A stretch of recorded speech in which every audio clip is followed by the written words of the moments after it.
Good day to you. This is Anagalactic 2025.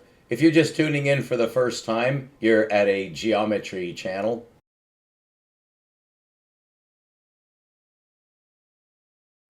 What I concentrate upon using geometry is the universe. The universe is rather large now, and it has been for a century. Suddenly, the universe expanded in two different directions. And this is something that your physicists simply do not understand. This is a double elimination competition called life. You'll have a belief system. Your enemies will call it superstition, and you will be fully reliant on whatever guru you choose to guide your life for you. You will become aware of the fact that you have a logical, rational subsystem that is meant to engage the universe. That's what I do. You either ignore your logic system or you adopt your logic system as a guide. But it is part of your consciousness. A real catchword these days, isn't it? At core, biocentrism, which is touted to be a new theory of the universe. And in case you didn't check into Deepak Chopra's history, he is also rich. They're trying to reach a large number of people, and by magic, that always makes money. Well, that means that you can't trust them. So let's talk about biocentrism from a rational, logical perspective. Shall we? I am forced to deal with eruptions like Deepak Chopra and Robert Lanza, who have adopted a term from ethics called biocentrism, which all it is a meaningless philosophy. It's religion, for Christ's sake. That everything that makes reality real is focused on humanity. That's good day to you. This is Anagalactic on the last day of January, and I'm simply making some comments here on a video that was released recently having to do with biocentrism. I want to disambiguate my attitude towards biocentrism. I am on the side of Robert Lanza and Deepak Chopra. I've fully investigated their histories. They're top-notch thinkers. They're on the side of goodness and righteousness, but there is a downside that you must be aware of. It is my job to present both sides of science when something like this comes up, because Deepak Chopra is an extraordinarily good influence in one sense, and Robert Lanza is making a name for himself. His name is in Wikipedia. I've checked everything there is necessary to check about Dr. Robert Lanza. There is nothing wrong with that man, just as there is nothing wrong with his teacher, Deepak Chopra, who is a great man in my opinion. I knew nothing of these two men 2 months ago. A good friend of mine told me to read the book Biocentrism, really the biocentric universe. Okay, that's what I want to talk about, because this is going to hurt his followers, including my friend who has now just landed in India for 2 months. Unbelievable confluence of, this is like synchronicity of Jung. I know exactly what is meant by biocentrism. It's a religion, it's a philosophy, it's a fantasy. But these sound like negative terms. No, they're not, and I'll tell you why they're not. The whole point of humanism, this is a form of humanism when you juxtapose it with rational logic. Rational logic will not tolerate this kind of stuff. That does not mean it's untrue. It does not contradict in any way what Chopra and Lanza and biocentrism itself touts.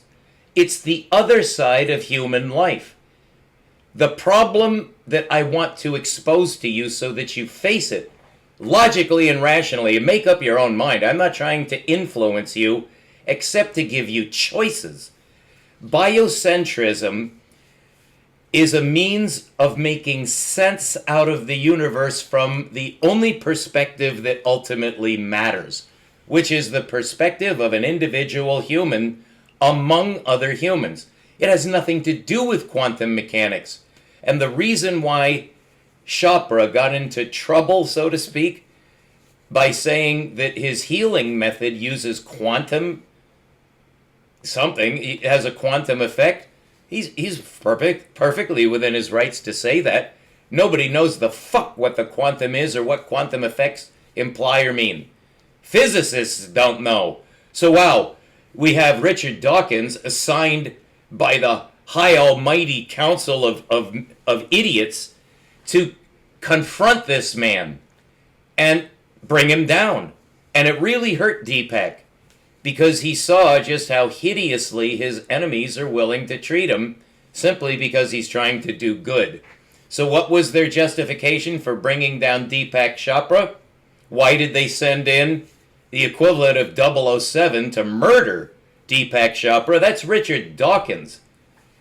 He's defending an atheistic system. And because Deepak Chopra brings in a form of theism, all religion is theist, he had to attack, because the whole reason for Richard Dawkins is he says you can't be a scientist if you believe in a deity. So I hope this gives you some perspective, and I'm just interjecting this here so you'll understand why I'm so irate. I don't like this kind of controversy. It's absolutely unnecessary. And for Dr. Lanza to have written a book, The Biocentric Universe, he should be excoriated for that. He went way out of line. It's nothing to do with the universe. He's capitalizing on the state of indecision which has persisted in quantum mechanics for 100 years. He's using it to his own advantage, and he's making money off of it. And I'm sorry, but that's the end, Dr. Lanza. May your followers be millions. May you make millions. May you do well. May you do good. But you're not a scientist. You're an anti-scientist, and you're a blight on science. Just because you're fighting against anti-theism, that doesn't make you above the law. Dr. Lanza, your biocentric universe is crap, and it's misleading people. The first track contains Jesus Christ himself and all the gurus of mankind. Why didn't Jesus talk about logic? Why didn't he talk about rationality? He did no such thing. And I use Jesus Christ, the American pronunciation of the ancient holiest name known among men. I use his name emblematically for any religion, including biocentrism, which is, you could say religion, you could say philosophy, a stretch of imagination, a fantasy. You can adduce all the facts you want, which of course Lanza does, and so does Chopra. I'm not against these men in any way. I believe they're doing well. You'll notice that whenever someone like that appears, that offers an anti-scientific solution, you get some pundit who attacks him. They attack Jesus. They attack anybody who's making progress. Who are these fucks?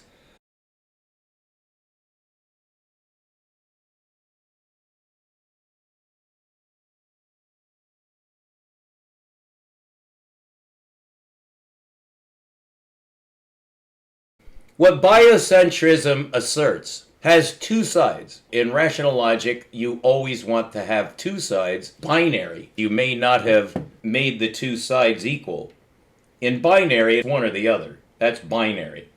So the two sides of biocentrism are interestingly characterized. Essentially, it's a pro-life, really just pro-goodness theory. Now, the way Robert Lanza extended biocentrism to a theory of the universe was simply a grandstand. Of course it's not a universal. It has nothing to do with rational logic. It's just a point of view. Well, that can make the difference between life and death with a human, if you believe in that system. Yeshua did. Yeshua concentrated exclusively on the emotional side. I don't. Although you'd never know it these days. What the problem that I face in reaching out, as consensual science must do, we're communicative with our scientific discoveries. That's where I'm at. I did not ask for this. I did not even seek it. But now that I'm in the position of having made significant inroads into rational, logical approach to the universe, I have the answers to all the paradoxes in physics right now, extending to mathematics and reinstating geometry as the center of science. So my message is overwhelmingly positive and powerful. But it's not anything to do with biocentrism. It's virtually the opposite, but you see it's superpositional. We remain humans no matter how scientific we become. You still have to come out of your study, your lab, your book, your paper, your theory, your experiments. You have to step back into the arena of humans and face the music. Well, that's not easy to do. This is an extraordinarily complex game we're playing down here with science. Good day to you. This is Galactic with a special insert about Deepak Chopra, who is the father of the biocentric universe. That's a new theory of the universe that has been made famous by Dr. Robert Lanza, one of the most respected medical physicians on the face of the world today. Now, Deepak Chopra is his teacher. And what I'd like to show you now is how Dr. Richard Dawkins felt obliged to attack and defame and to financially hurt and to discredit this great man. Deepak Chopra is undoubtedly a great man. Richard Dawkins is a parasite. So it's important to understand both sides of the science-religion controversy. Does science attack religion? It shouldn't, but does it? Let me ask you another question. Does religion attack science? It shouldn't. Does it? We were all taught in school that religion inveterately attacks science. Is that fair? If you say it's fair, then you condemn Galileo to being tortured to death by the Vatican. So religion has nothing to do with science. Science has nothing to do with religion. Can you credit that statement? Because the walls are being torn down. Just as King Crimson prophesied in the Court of the Crimson King, the walls upon which the prophets wrote are cracking at the seams. You will be confused. The whole network being laid out in the modern world is to confuse the shit out of you so that you will not realize the truth of what I will tell you right now in one sentence. Religion is one side of a human and science is the other side of the human. Now, instead of calling these two things religion and science, I wish to propose two more scientific terms.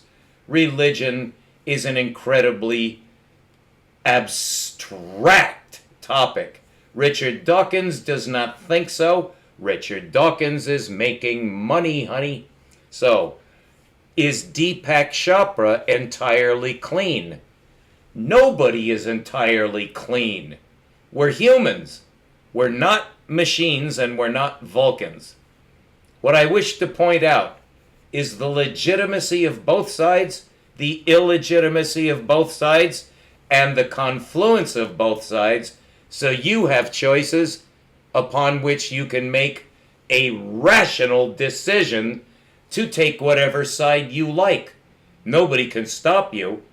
I'm not exactly trying to influence you, but what I am doing is promoting my own cause. I'm in this for myself, and Deepak Chopra offers me a golden key. I couldn't care less about Dr. Chopra's biocentrism, or his student, Dr. Robert Lanza, who has turned it into a theory of the universe, which is a grievous mistake in one sense, but a magnificent tactical strike at the enemy in another sense. I wish to capitalize on the positive side, for the side of righteousness. Religion has a righteous side, it also has an evil side. Science has a righteous side, it also has an evil side. Dr. Chopra, whom you see up here, is on the side of righteousness. The man who is so involved with himself that he defined the word narcissism, Dr. Richard Dawkins, is on the side of darkness and evil. That is simply the way it is. I'm a scientist. I have to call the shots the way they come out. So we're just going to listen to a little bit of this. This is Richard Dawkins attacking Deepak Chopra to remove his financial basis, to remove his creditability, and to destroy him as a scientist or whatever he is. I don't take sides on this, except I know who Richard Dawkins is, and that man should have been shot 50 years ago. He is an anti-humanist. He hates humans. He hates God. That's his whole reason for existence. Dr. Richard Dawkins has an enormous following. Why? Why is Dawkins so able to hypnotize people against the concepts that have sustained humanity since the beginning of time? Because he's evil. That's why. Is Dr. Chopra? No. But what will happen in this confrontation, as you'll see, is Dr. Chopra is going to get taken down. For the same reason that Greg Mortenson was taken down by John Krakauer. And the same reason why Dr. Finkelstein, in his interview conducted under the aegis of Lex Friedman, the only time I've ever seen Lex Friedman act as an arbiter, was in the confrontation between Zionist genocide and Zionism. There were two Zionists, one of whom is an American punk shit named self-named Destiny. That man attacked Dr. Norman Finkelstein, and Finkelstein, actually, I watched him, Finkelstein, unflappable, absolutely immovable, immortal historian who documented the Palestinian-Israeli conflict since 1982, one of my heroes, was attacked by a shit-headed punk fuck who gives himself the name Destiny. I will not show that, although I've given 2 lectures on that in the past. We have these crazy men, and they're crazy in several ways, and they call themselves scientists. They are not. Dr. Tim Maudlin went up against Bernardo Kastrup under the aegis of one of the greatest interviewers of all time, Kurt Mungle. Kurt couldn't control what happened. Within the first 5 minutes, Dr. Tim Maudlin called Bernardo Kastrup a highly respected scientist, although I don't think he is a scientist. I think he's a philosopher, but I still respect that. It's scientific philosophy. They were brought together, and Kurt Mungle failed to figure out what was going to be the opening salvo. So he failed as an interviewer. Kurt Mungle is very young. I have very high hopes for Kurt Mungle. But in the interview between Tim Maudlin and Bernardo Kastrup, evil won again because Tim Maudlin is a pundit. He can't be a scientist if he can't talk to humans. And so he's not a scientist. I lost interest in Tim Maudlin instantly. And since then, I've actually checked to see what he's actually up to. It's unbelievable. He's trying to connect the dots. He's playing a Etch-a-Sketch game with lattices and what he thinks are prime numbers in order to construct a theory of the universe. He's out of it. He's out of the game.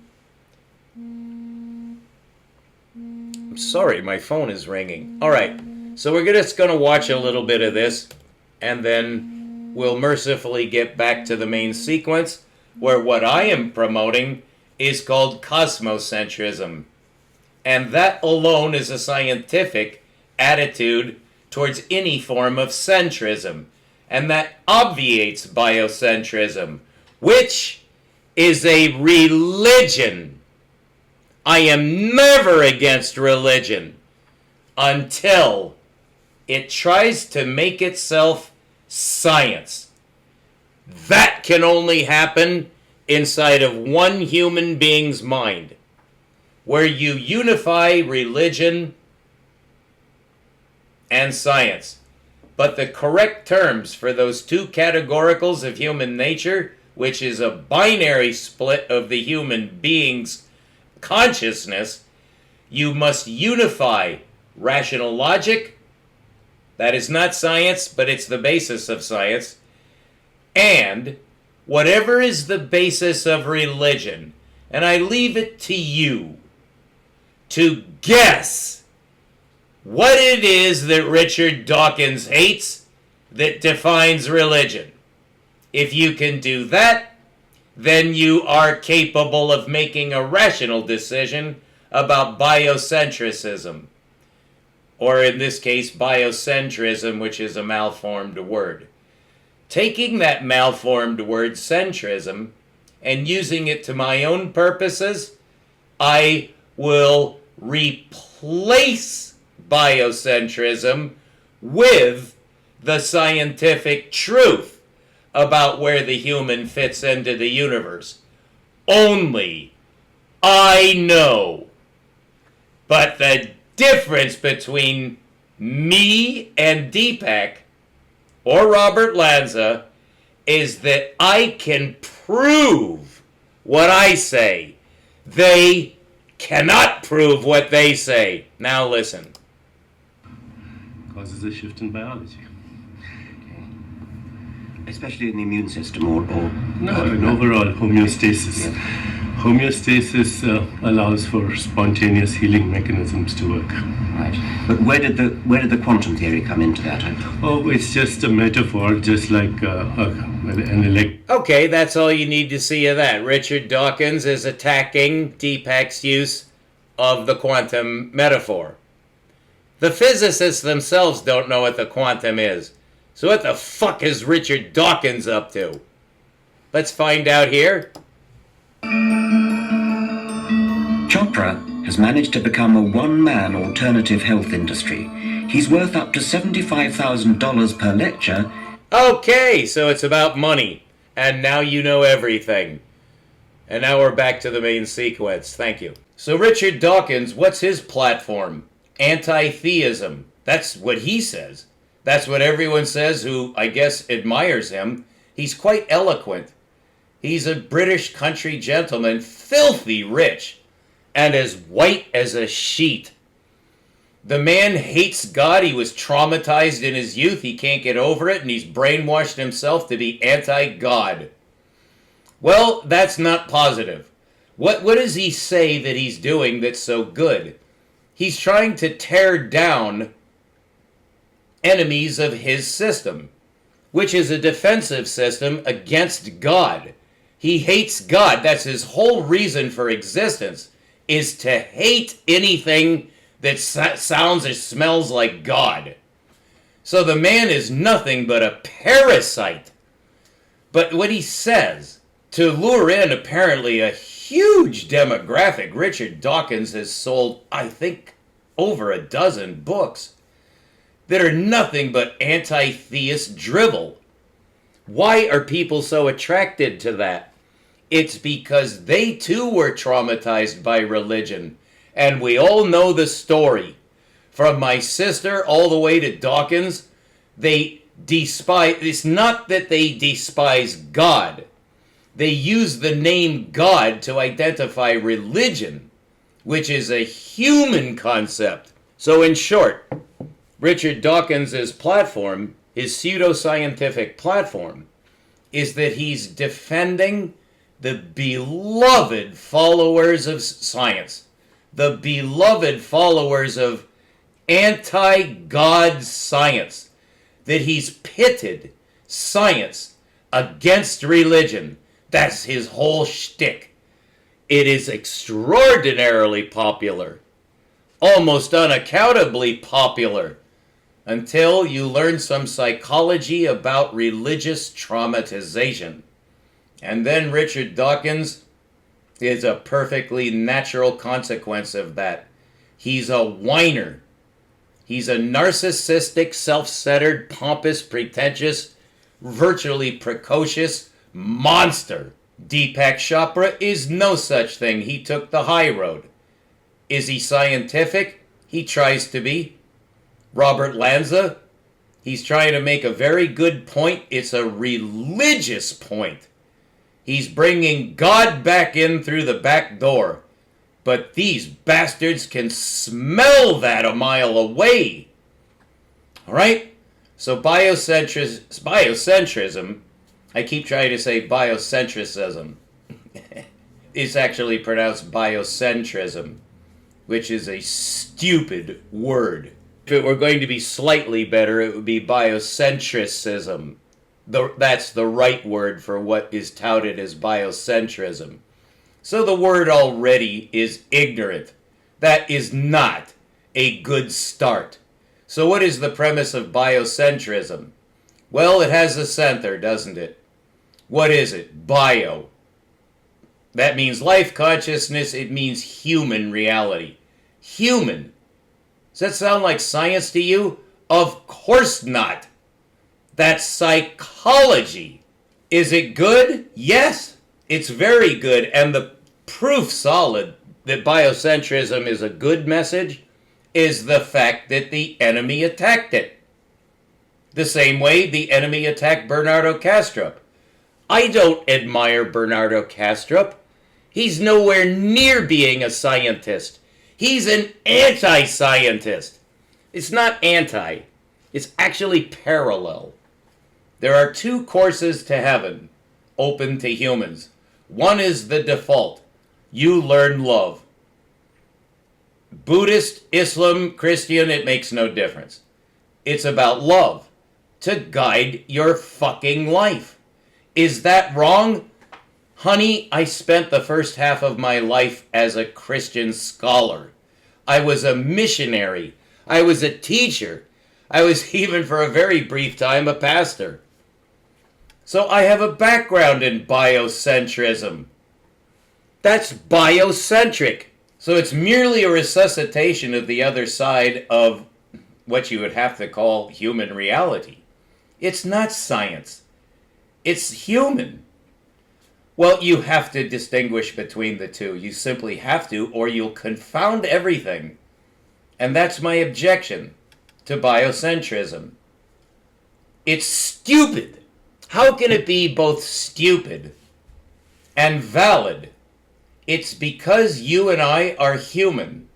Do you understand? I want you to see this clearly. You are two people locked together. It's not that you're two entities. It's that there are two sides of a human. You must balance them. In Christianity, Islam, and Buddhism, you do no such thing. You have nothing to do with rational logic. You are concerned with love, with joy, with faith, hope, peace. You're trying to be a balanced, considerate, ethical, moral, helpful, productive human. There is nothing wrong with that. If you do it right, it's the right way. And science appears then as a spin-off, which you will never need to be concerned with, because you got the answer. You got the answer that you are seeking. You got it from religion.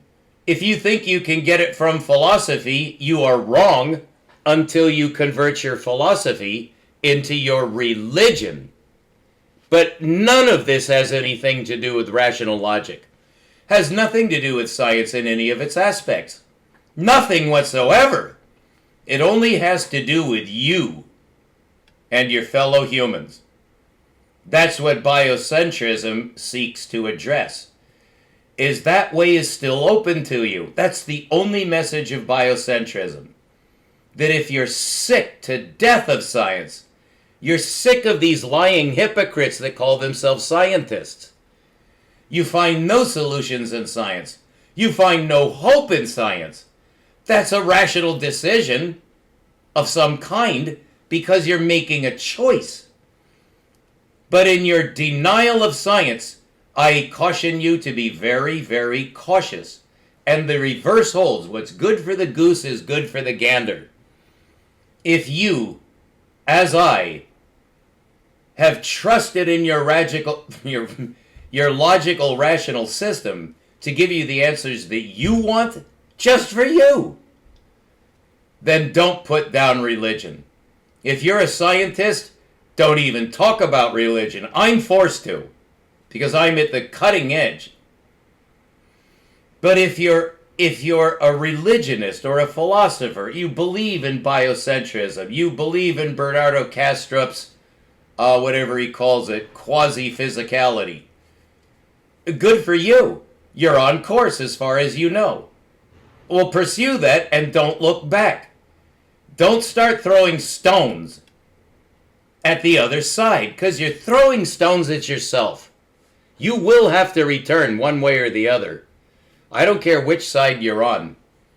If you're a devout Christian or Islam or Buddhist person, you still have to wake up and smell the reality roses. The sun still goes through the sky, and you may still think that it's traveling around the earth. Maybe it makes no difference to you, but you still have to face it. You have to balance. Is your science capable of addressing religion? You may lead yourself to believe it could. Vice versa. That maybe your religion affects science, or your science affects religion. I guarantee you, you're on a fool's errand. They don't go together. They operate on completely different principles. Completely different principles. In religion, it's a bit fluid, but in science, it's rigorous. We want answers to rational questions about the universe. We need solutions. We have problems. We have conundrums, paradoxes. We're trying to figure out what reality is. In this way, using our other subsystem, not emotion, not religion, not philosophy, not opinion, fantasy, or imagination. None of those things. And the center is not bio. It never will be. That will never come to fruition. But I'll tell you what will happen. As men like Robert Lanza, based on his teachings from Chopra, which are from the Maharishi Mahesh Yoga. There is nothing wrong with that. Nothing whatsoever wrong with the approach of Maharishi or all the way to Lanza, who ostensibly, he is credited by Wikipedia with having invented a new theory of the universe. No, he did not discover a new theory of the universe. What he discovered was a way to attack rational science.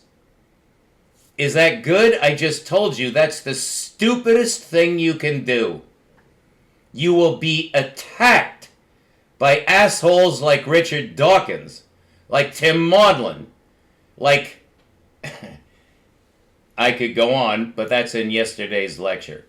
So today I promised, near the close of yesterday's presentation, that I would execute for you, for your dancing and dining pleasure, the most significant sequence of rational logic yet formulated by the scientific mind of man.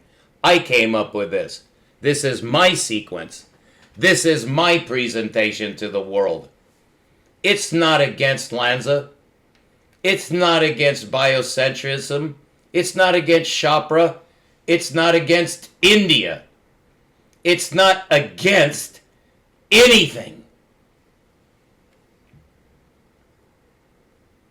A little story may help you focus on this, because certainly you must be confused by all this or you wouldn't be listening to me.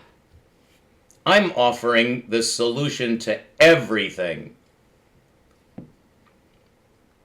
But in science, everything must be taken one step at a time from an axiomatic basis. You can't just start saying, Oh, I heard this from a very wise man. If you do that, may your deity bless you, and go your way. You have nothing to do with me. I'm attempting to get higher ground than you'll ever be able to achieve, so that I'll be teaching you. You will never teach me. Now that is a very bad attitude, and I don't adopt that attitude. I'm vastly interested in the tenets behind biocentrism because I find them to be valid, perhaps even scientifically. But as for me entertaining that like I'm going to become a devotee, no. I'm above that. I have to be, darlings. I have to be above that.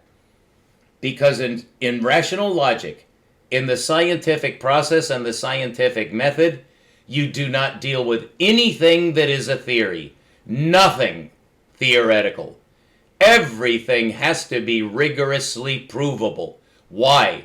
So we can pass it on to the next generation, including our own self.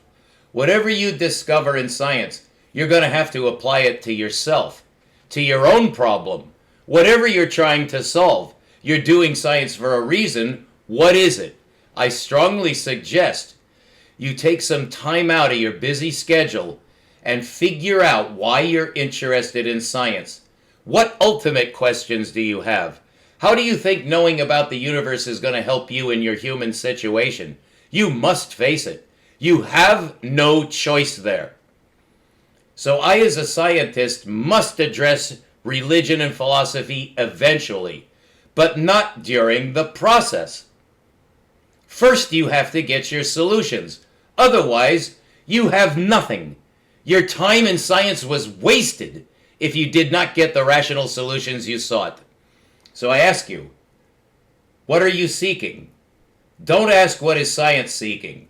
Science is seeking whatever it's seeking at the moment. Has a lot to do with sociology, historical developments, trends, and of course, governments. You also have to divorce yourself from that. Your scientists are liars.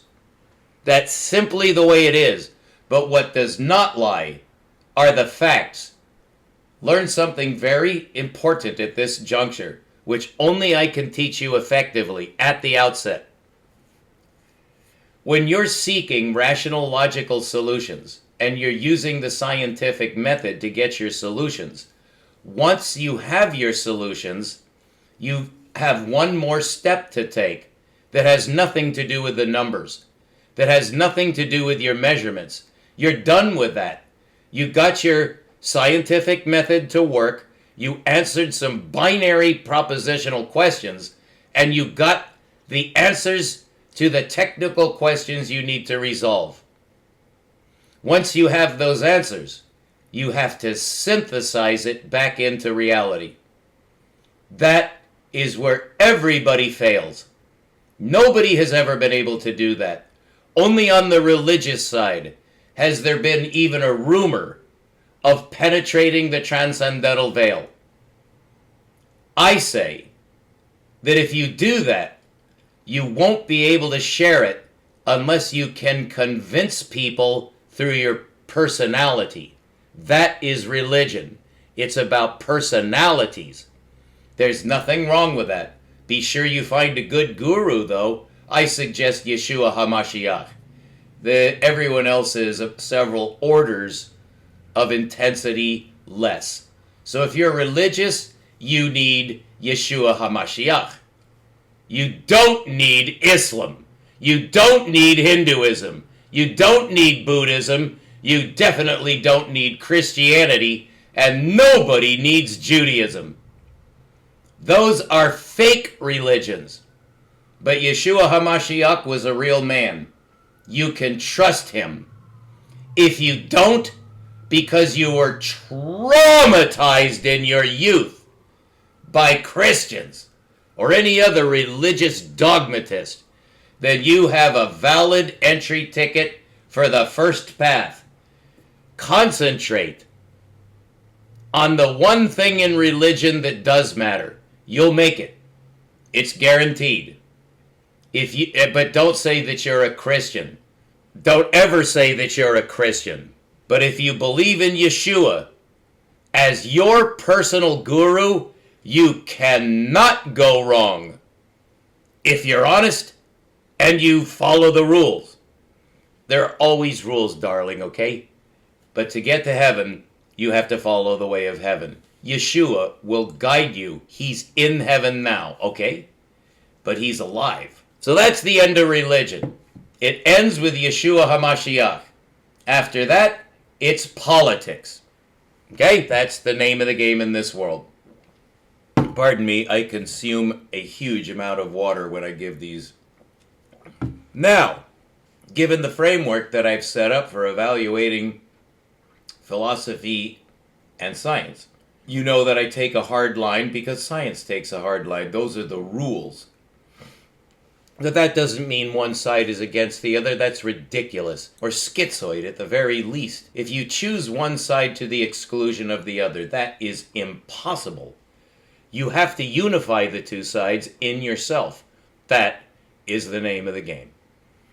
If you choose the scientific side, as I have, it may be because you're disillusioned with religion. You may or may not be. That is entirely your concern. But in some sense, there is a conflict, or you would not have made a choice. Now, what guys like Lanza and Chopra, that is Deepak Chopra, attempt to do is to unify religion and science. Well, there are no holds barred. You're allowed to try that if you think you can get away with it. You can't. That will never be done. I'll tell you what the footnote is, though. It has to be done. It's the whole point. But it can't be done communally. It can only be done inside of you. You have to unify religion and science. But I strongly suggest you don't try to set up a new sect. I strongly suggest you don't write a book about it, as Lanza did, unless you're trying to make money. He is. I'm not impugning him. Everyone has to try to make money to survive. But you see, you have to somehow disentangle what you're doing so that you get the solutions you want in either case. And then stick with it. If it's your solution, you win. It's all up to you. Nobody can help you, and nobody can hinder you. Because it's all inside of you. You are the focus of attention. But you have to follow the rules. That's why we're scientists. We're looking for the rules of the game. Well, to get to the point now, to get back on track, to get away from biocentrism, that's a philosophy. It doesn't belong in science. The man is a maniac from the point of view of a Vulcan. You have to be a Vulcan to be a scientist, no emotion. So now that's out of my system. And I should give a small apologia for my outburst, which is unwelcome even to me, but I think it's necessary, both for me and for you, to bring this tremendously emotionally embroiling situation out into the open so you can rationalize it, so you can deal with it without being pushed around like a toy. I'm not against Deepak Chopra in any way, but when he posits, when he attempts to promote what he's saying as science, he's on his own. I will not support that. No, you're not a scientist.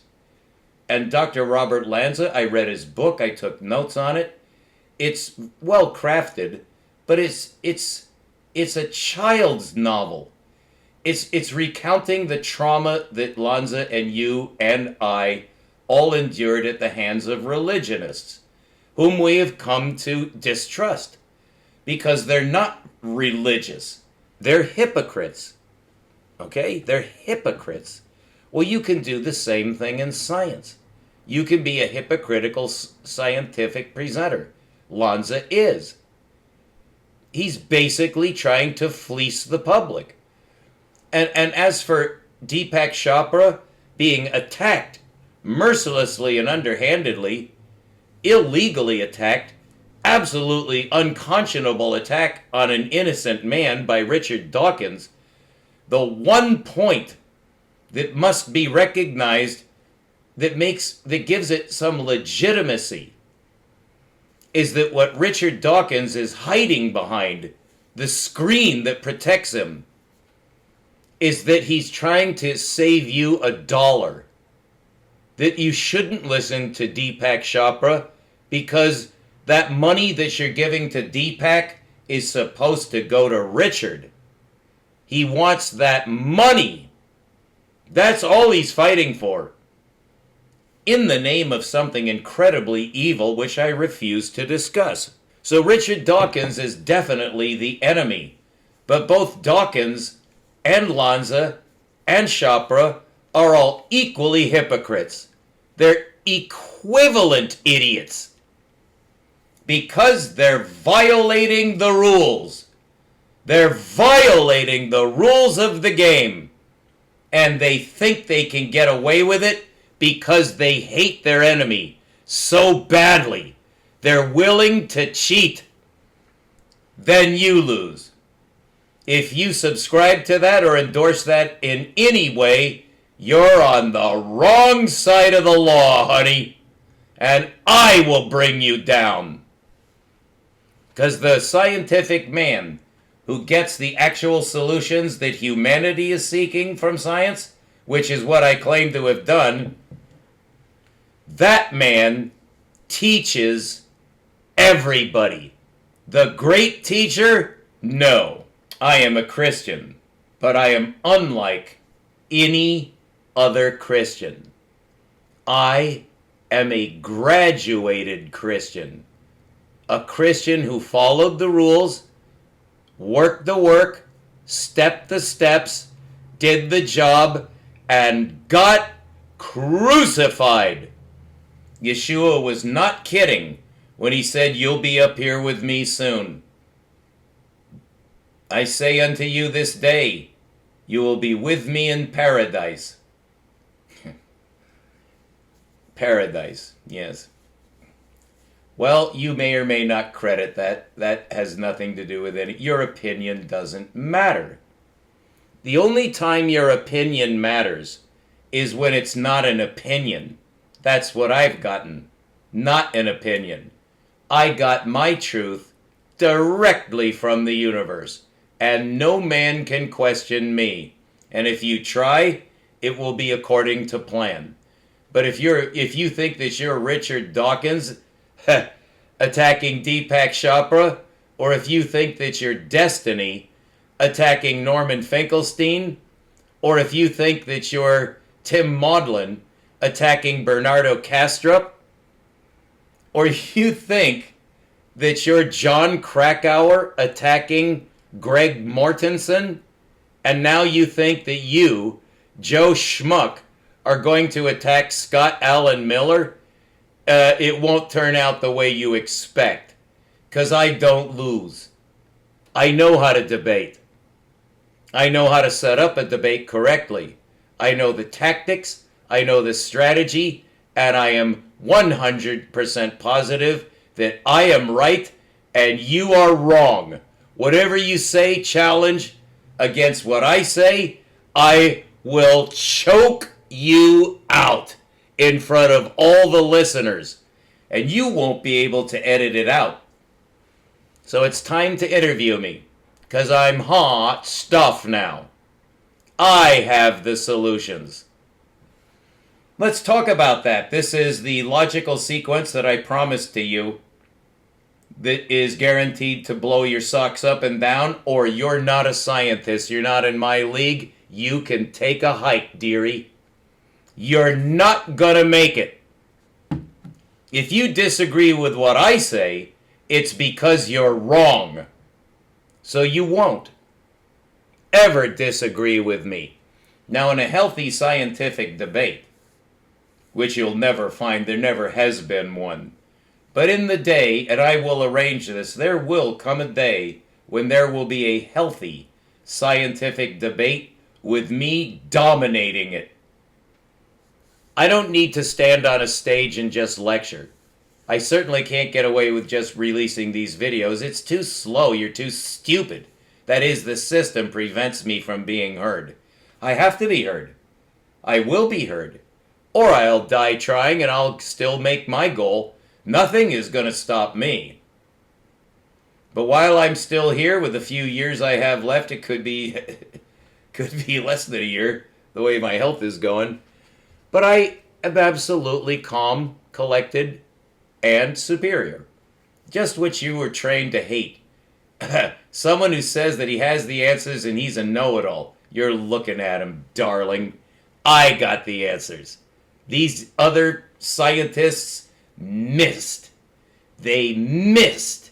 So, the big question is, and nobody ever has answered this, so I'll start here. What is science trying to understand? What is the goal of science? How will we know when we have the answer?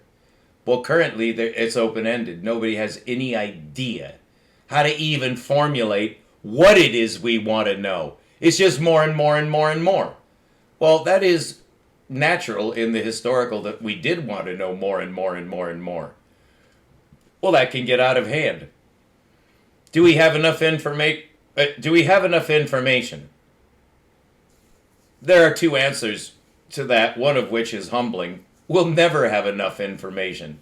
But is that true? No. No, it's not. That's completely against the rules. The rules of the game of logic dictate. This is the Emersonian philosophy. This is the Einsteinian philosophy. It's an ancient philosophy, and it's the only philosophy that rules science.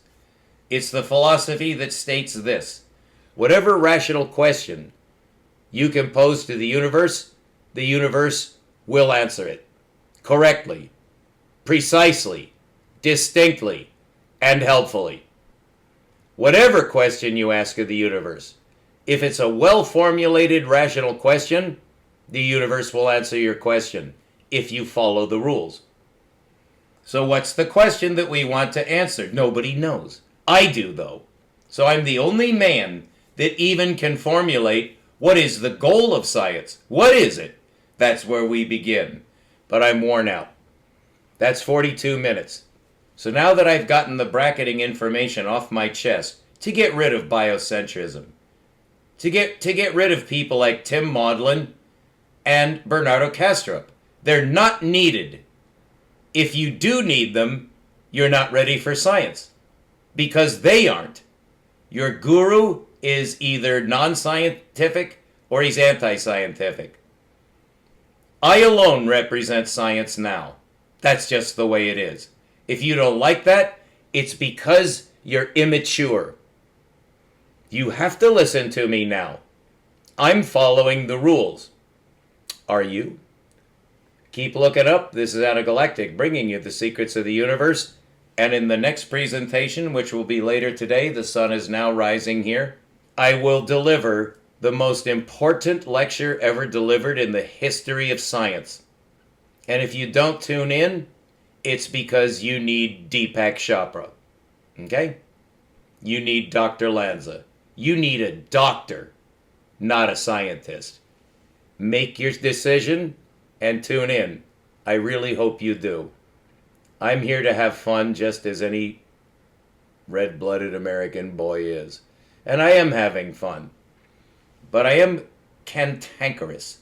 I'm sick and tired of being assaulted by people who tell me I need to read this, I need to read that. I'm done with that. I've read everything that needs to be read. I've studied everything that needs to be studied to get the threshold insights that science seeks. It's not over. It's just beginning. But it's going to begin with non-Euclidean, nonlinear geometry with its own number system that describes the only other object in the universe besides the line. It's called the sphere. That's where we begin in the lecture to come. To leave behind Euclidean linear geometry and adopt the geometry of the universe that matches 20th century physics. That's the sphere. The sphere alone describes gravity. The sphere alone describes light. And the sphere alone describes the atom.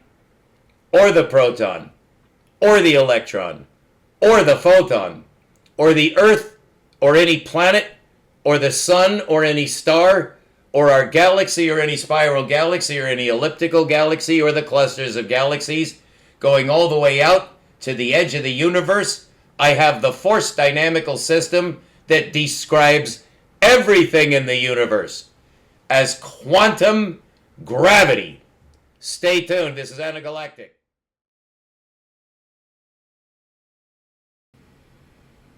Alright then, so it looks like we're ready to go without any diagrams, although I did want you to see this.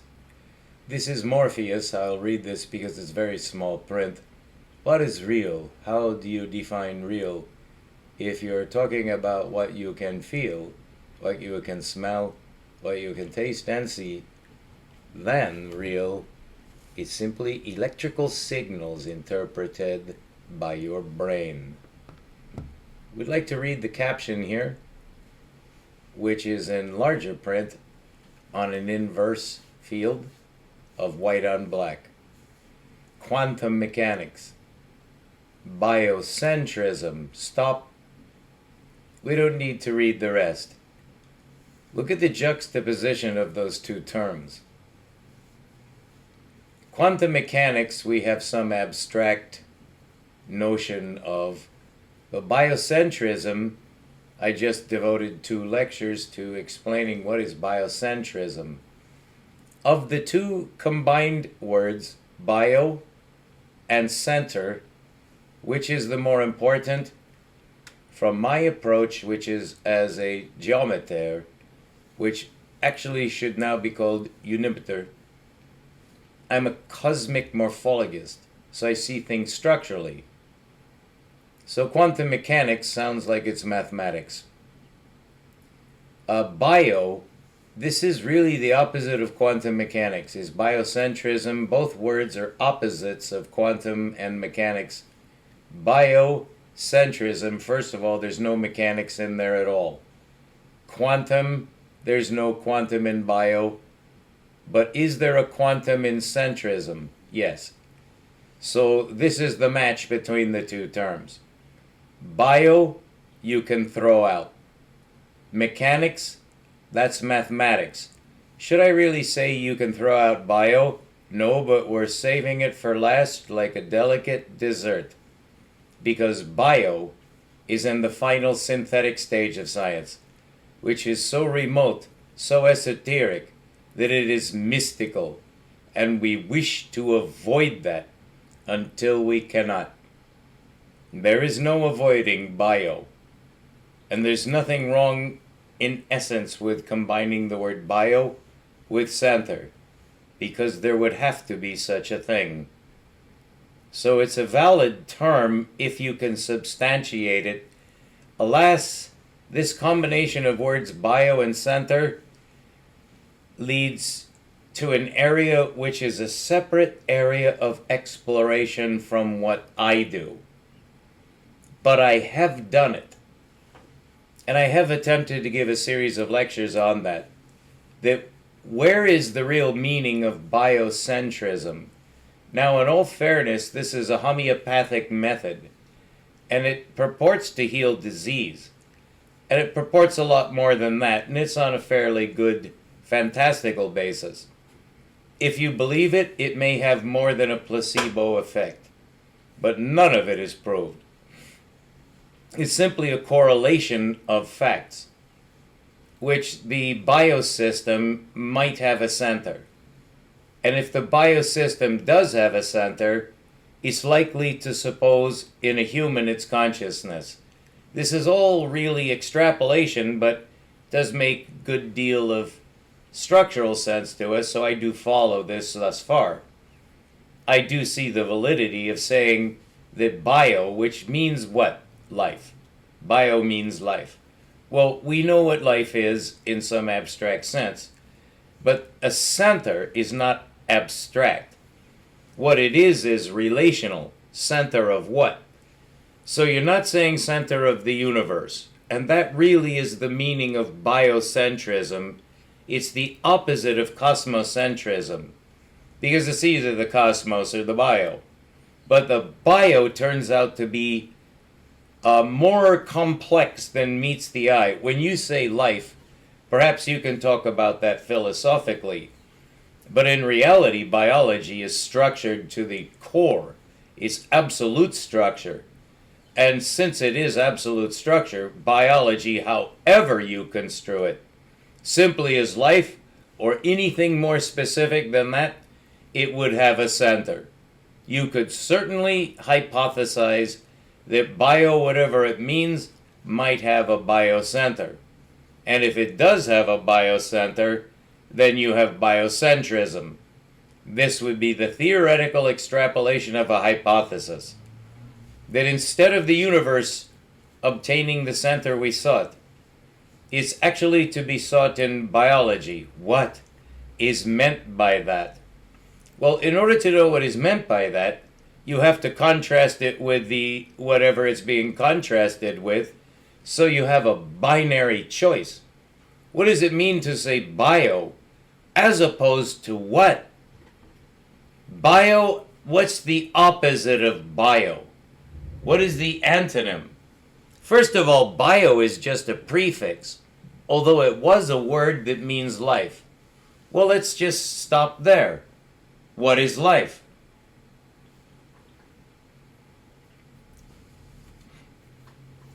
The way to approach a situation such as you and I find ourselves in now, when duly contextually positioned to address the question, what is life? That is a definitional question. What is actually a structured concept when you consider it juxtaposed with where or when? Where or when, this would be position and momentum in time. Or position in space and position in time. Where and when. Where and when. But when you say what, you're asking for a definition that can be proved to be an infinite regression in mathematics in two forms and in logic called recursion. Recursion. Recursion. Forgive me, I learned this from an Israeli mathematician. And this is what he said to us, and it just was burned into my brain like a brand. I know that all of you will understand recursion. And so it's also called infinite regression. In a more generic sense, it's called regression. It would need an attribute, mathematical regression, and or logical regression. It's all of the above in this case. If you're trying to define a word like life. There's another word, God, that is in this category, life, God.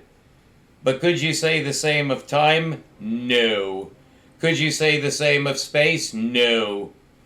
Could you say the same thing of the universe? I say no. Science says no. Rational logic says no. But biocentrism says yes, this is a biocentric theory of the universe. And that's called a book by Dr. Robert Lanza. So I wanted to interject that before beginning, because I begin on a concept I just learned from this term, centrism. I had never considered that as a possible course of approach to the quantum paradox. I do claim to have discovered quantum gravity. I will now show you the quantum of gravity. But in order to do so, I had to prepare you for this with 850 prior video lectures in 30 months. So that's quite an accomplishment, which I feel somewhat happy about. Because when you reach the end of a benchmark cycle and you check to see if you achieved your benchmark and you realize that you left your benchmark far behind, you're now ahead of the game in terms of work. This is work. We're attempting to get the foundational structure of the universe. That's why our most recent series was on atomism. So you would know the historical development of the concept of the atom, which is now limited to the proton. And I have proved that that is the space particle. And that's an absolutist and therefore suggestively profound statement, because it implies that there is no other space particle. I will state to you so that you know ahead of time before I prove it, the proton is the space particle because it makes a position in space. After James Clerk Maxwell, we learned that the concept of a field, which we now know is a force field, is a spherical concept that must now be constructed mathematically. That has never been done. The mathematical construct of spherical space, in order to address force field dynamics discovered with electrodynamics. That's force field dynamics. That is brand new. It changes the geometry of reality and space simultaneously. Is the discovery that electromagnetism is two force fields. In the case of the photon, the two force fields are said to generate each other. This is the Maxwell electrodynamic theoretic system, which is gendered electrical engineering, which has transformed the face of the world. So this is no small approximation. It's the discovery of something beyond the particle. That is called a force field. We know of two, but we know of two in at least three scale contexts. The context of the quantum, the context of the atom, and the context of the universe taken as such mathematically, which would be an integral. Whether it's a finite integral or an infinite integral, which would have no clear definition, that would involve the rationalization of infinity, specifically the rationalization to proportionality of the outer spatial infinity we call space, which has no apparent edge. It has to. It has to have an edge. And therefore, we're fully justified in making a hypothetical identification with imaginary space, defined as that which cannot be directly measured, therefore not at all perceivable. We state hypothetically that that space exists. And we call it, in the past it was called infinity, that's not specific enough. What we call this is spherical, spatial, outer infinity. All four words are required. Spherical, I proved that that is the correct framework for universal frame of reference, transcending Einstein, to get the universal frame of, not special, not general, but the next one. The one he sought all his life at the inner edge, which was profound, that Einstein devoted the remainder of his life to trying to crack the inner secret. He was intuitively right to do so, as I can now fully state and prove. The solution to Einstein's quest.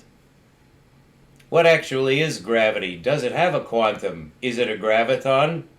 Does it redefine space-time? Does it justify space-time?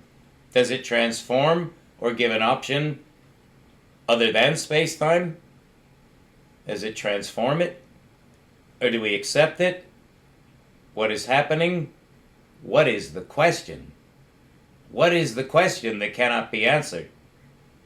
Richard Feynman had an excellent take on the nature of a paradox, and he was a jokester. He loved to drink and smoke, and after his poor wife died, and he was the devoted husband, even though he blew up Hiroshima and Nagasaki, he still had a wife that he loved and cherished. She died of tuberculosis. Oh, those were the days, weren't they? We forget.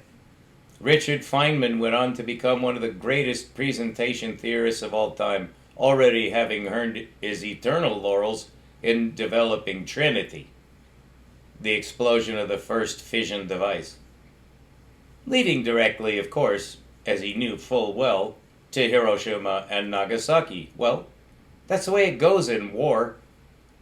But he also went to Esalen, and he was a very well-loved man. I love him. But he said something about quantum mechanics that's, I think, eternally profound and is the final statement from his point of view of that generation of physicists.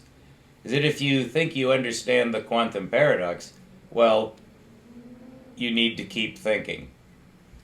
So it is an infinite regression. It's a matter of definition. We don't know what the quantum is. It's either a wave or it's a, what? A particle? That's the Democritus atom. We know it's not that.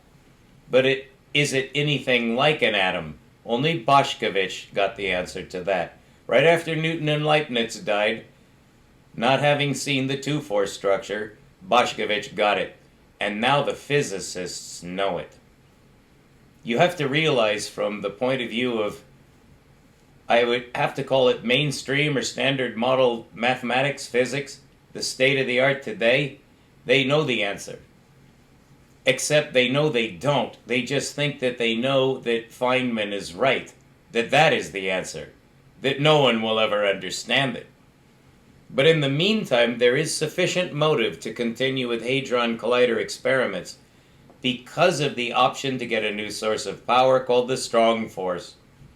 That would undoubtedly lead to the third level or third order thermonuclear device. This would have to have a new prefix instead of atomo device or then thermo device. This would probably be something on the order of Cosmo device and could likely destroy either the Earth or the entire solar system or a much larger region. If the mathematics holds correct all the way through the supermassive black hole inversion theory, and the structure of the proton can be sufficiently divine to get the relationship, and we can generate enough electroforce to trigger a billion or trillion electroforce result, that will definitely be tested. And that will be the end of either this Earth alone, the Earth and its moon, the Earth and the planetary system wherein the Earth currently exists, or a large sector of this quarter of the galaxy remains to be seen. Nobody is quite sure of the strength of the strong force. But what I offer to the mix is, first of all, the first and only correct definition, geometrically and mathematically, of the strong force, and then showing how it joins with electrodynamics to explain gravity at the Boschkovich force curve visual level at a projection into imaginary space, which even a 2D diagram permits. I have now the mathematics to show that we no longer need complexity, which is naive. It's a linear solution to a spherical problem. So is the calculus. And we will never need those tools again, except in their current restricted employment, engineering, including space travel. That will never even get to Mars. This planet has not enough time to land on Mars. Theoretically, it could eventually be done. For what reason, nobody can say, because there's no reason to do that ever. There will never be a reason to land on Mars. That could be disproved tomorrow. It won't be. And that's the role of a prophet, if you care to know. Elon Musk, therefore, and then you can write in your journal what you think of Elon Musk. Oh my God! Boy, did I change my opinion of Elon Musk because of what Great Uncle Sam said. I hope not. You would be some kind of fool to do that. But my job is not to make judgment. My job is to put out the facts of the case so that you can make your decision. And whatever that is, I literally couldn't care less. It would be like wanting to know about your sexual gender or orientation. I will never care about that. You could be Elton John himself. To me, you're Joe Schmo.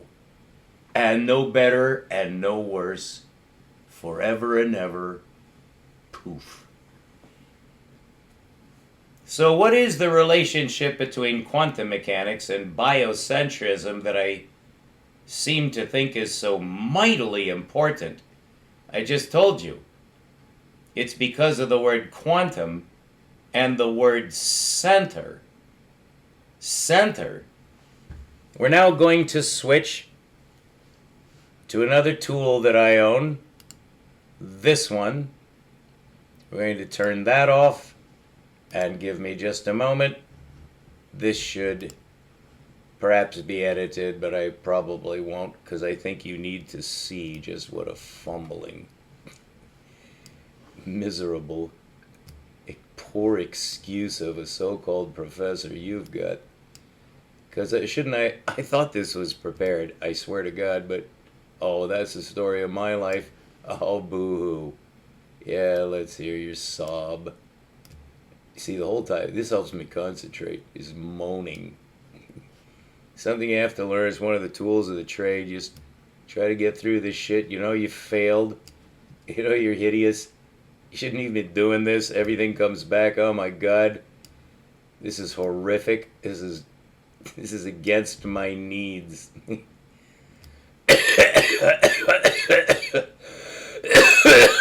well, tough it up. So we're almost there. Here we go. You're gonna like this. This is what I. Yeah. You probably already don't. Yeah. Oh, here we go. I think that's gonna help enormously. Oh, jeez. I don't know.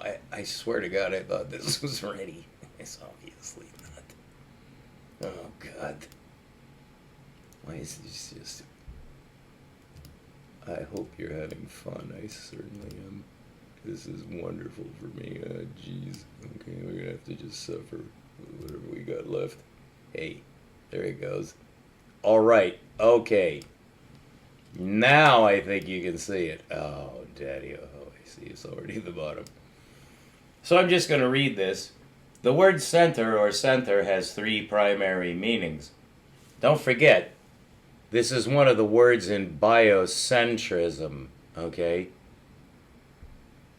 So unless you're stupid in making up your new theory of the universe, I really am required to take you seriously when you say bio plus center. That's what that means. Biocentrism, biocentric universe. That means the bio is at the center of what? What you call the universe. Let's look at something a little more logical. When you're talking about a center, it's either a geometric, numeric, or physical center.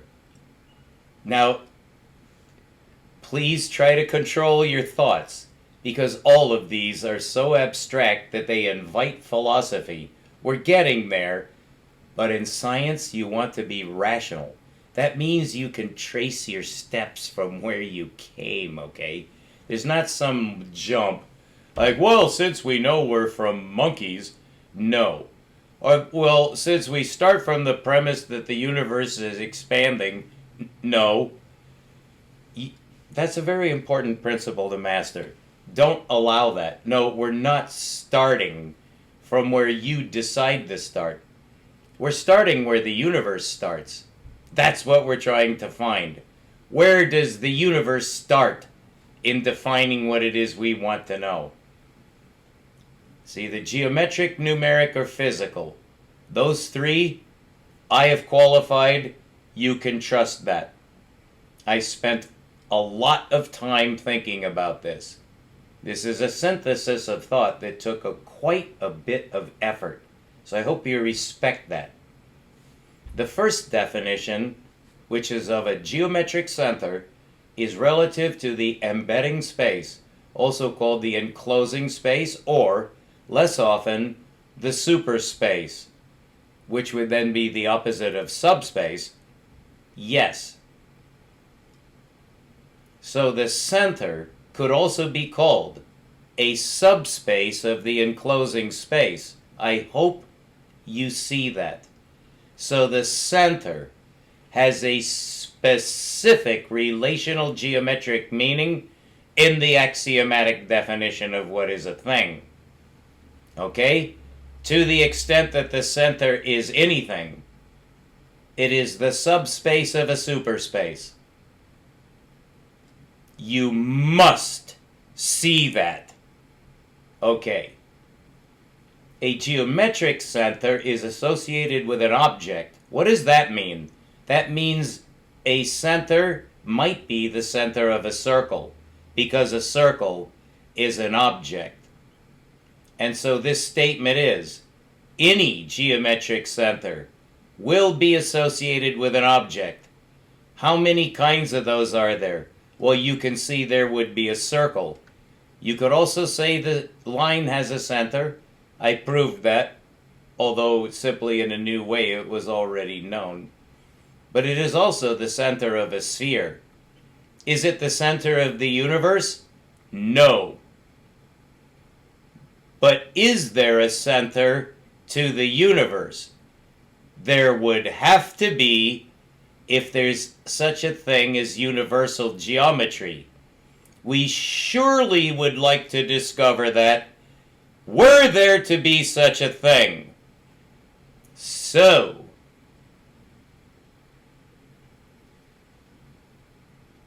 a geometric center is associated with an object, one of three, that we named anyway. Technically a geometric object. The most common geometric center would be for the line, circle, or sphere.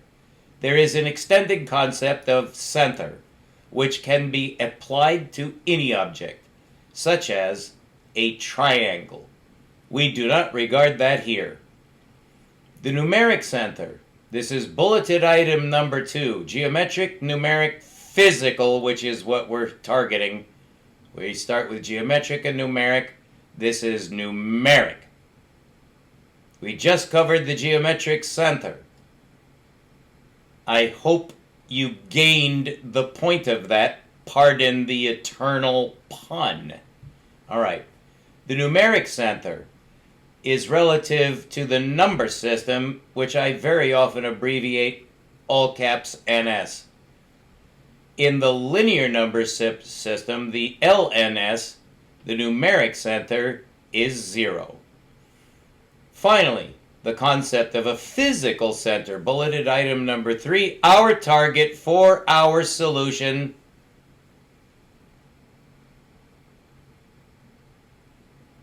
Which you might ask, what is it we're targeting? In the realm of paradoxes, you have to leave that open. We're just recovering what we already know, so we'll have a sound diving board for the jump, okay? That's the best we can target for now, because nobody knows the answer, all right?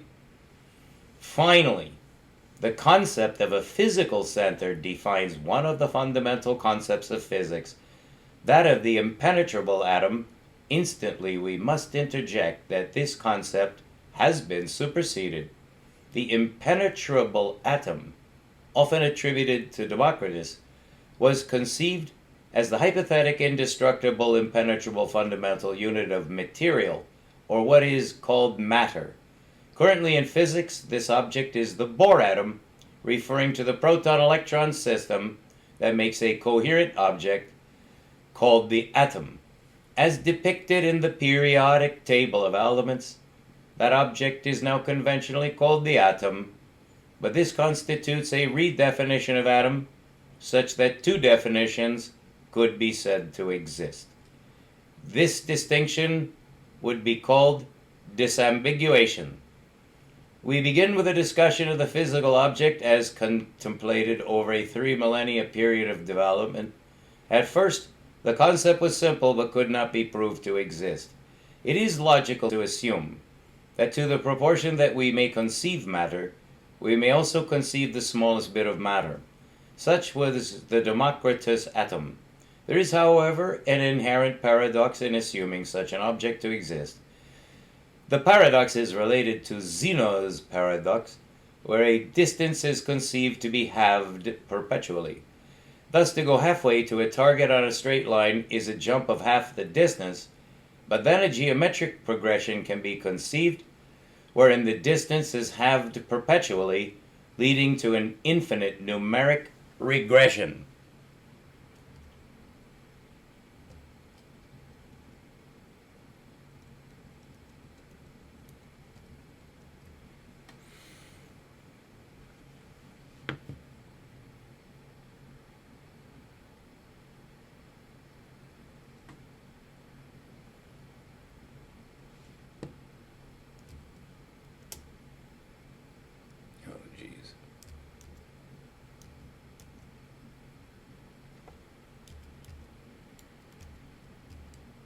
What the hell just happened there?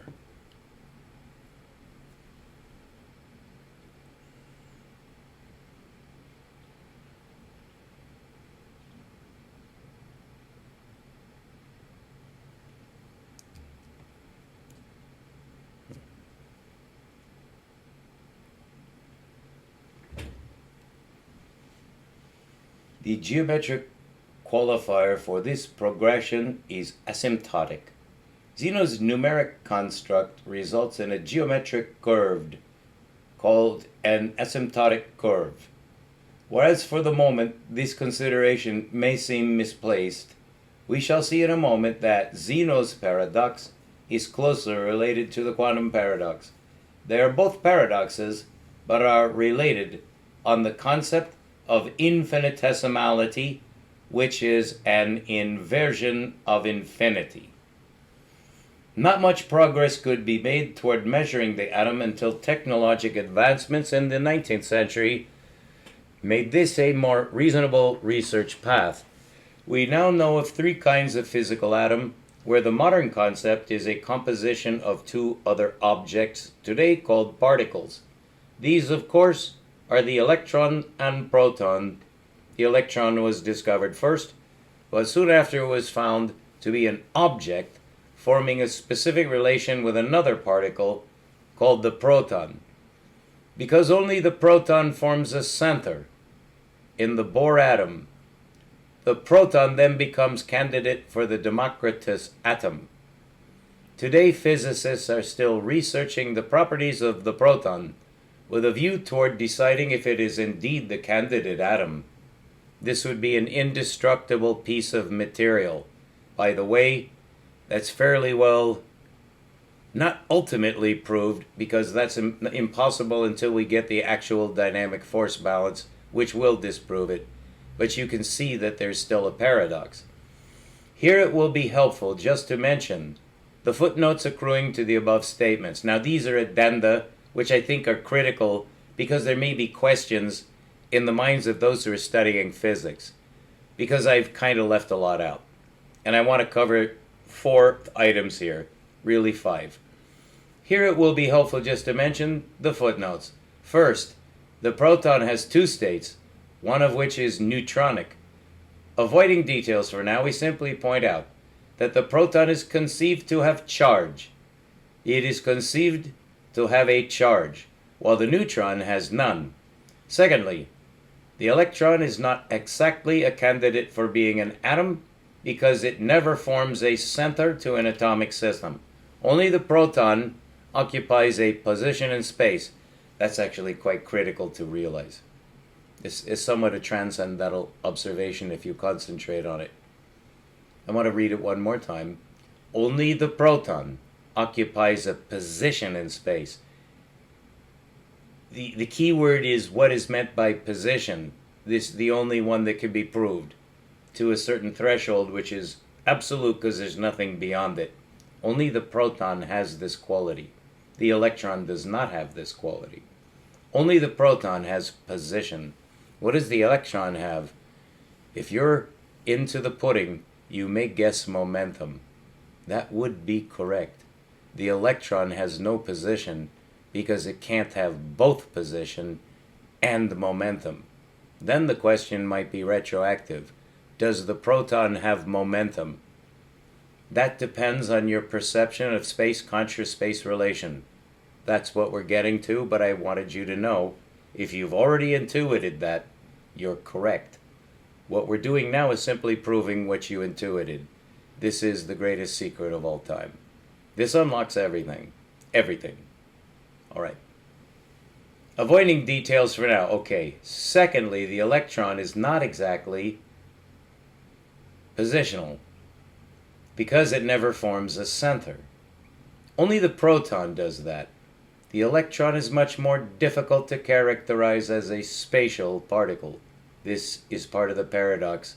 We know that the electron is there in space somehow. It just does not seem to be in spatial space. If you're starting to see that, you're starting to see the solution.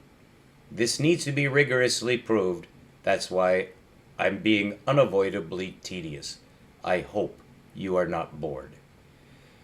Only the proton occupies a position.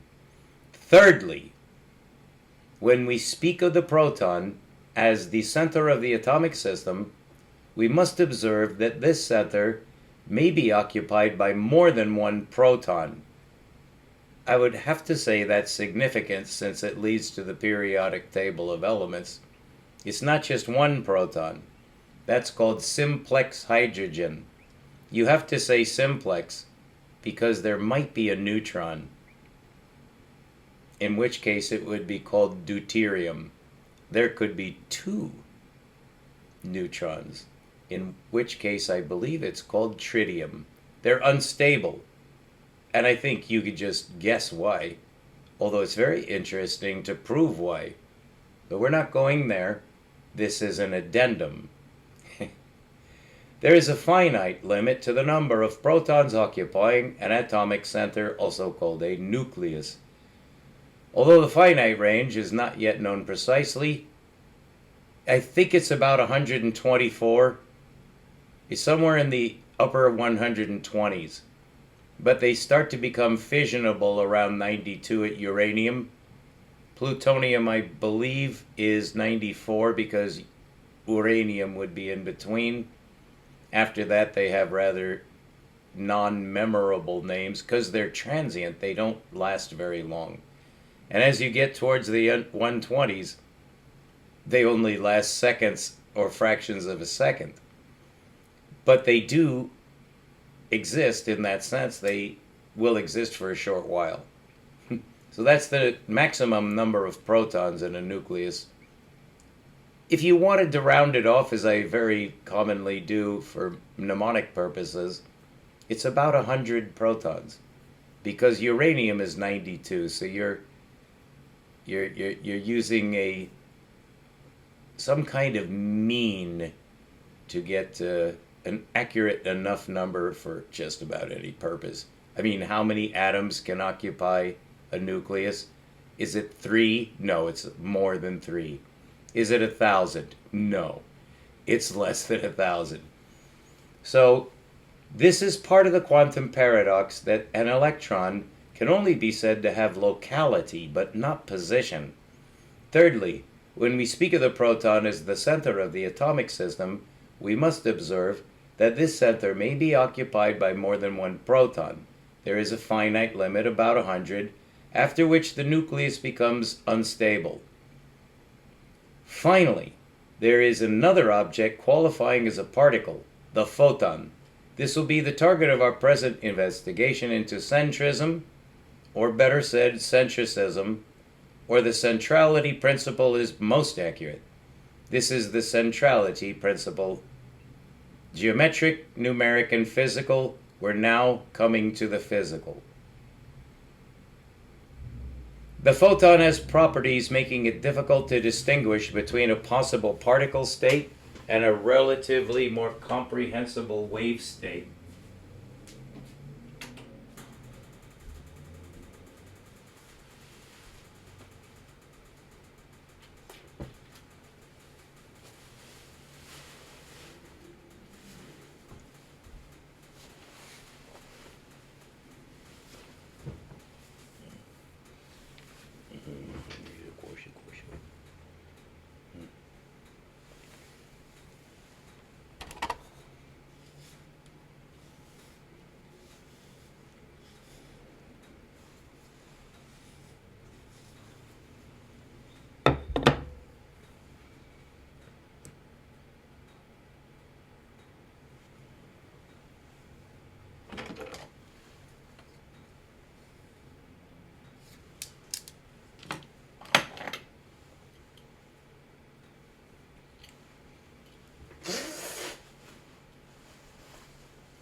We want to understand the photon. To get to a sound basis for considering the photon, we begin with a discussion of the atomic system wherein the proton forms the center. According to my research, the proton may be logically classed as the only spatial particle.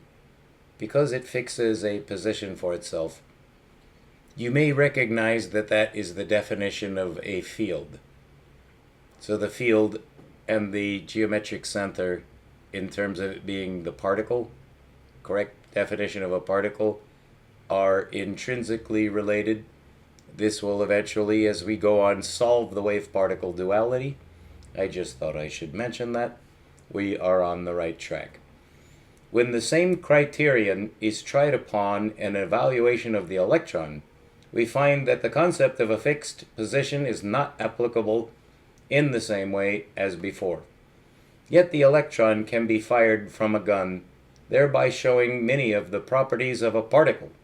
Yet again, the slit experiments conducted with electrons reveal some baffling behavior, specifically in the sense that the electron also behaves as a waveform, which is not a particle, but something quite different. It is a curve, which implies a relation between two abstract quantities.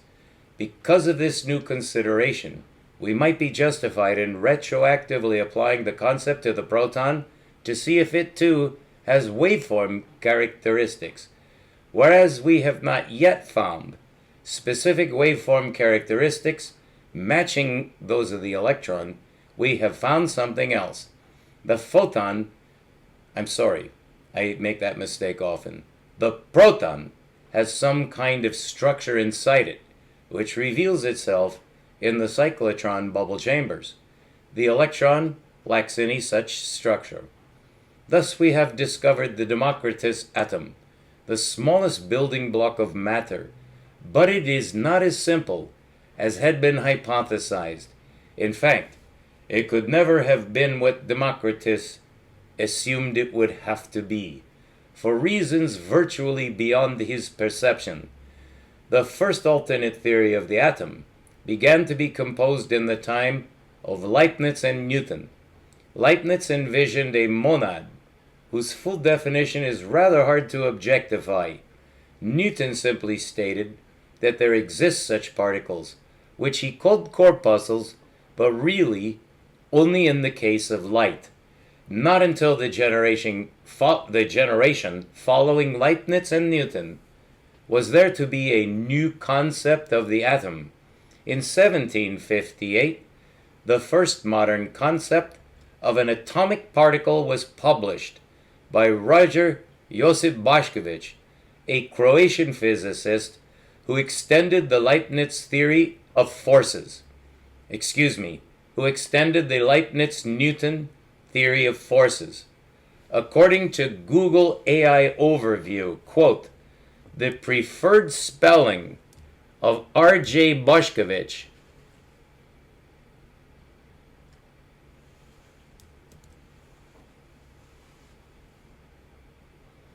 is as follows.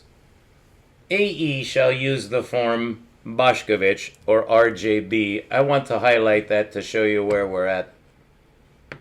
Right here. And of course now my mouse is malfunctioning. I'll use Shift Extend. We are there. Alright. Pardon me while I adjust the page, and we may now continue. AE shall use the form Bošković or RJB. The key to the Bošković system is a deceptively simple curve. The Bošković force curve is a composite curve graphing the force relation existing between two atoms. Beware of that term there.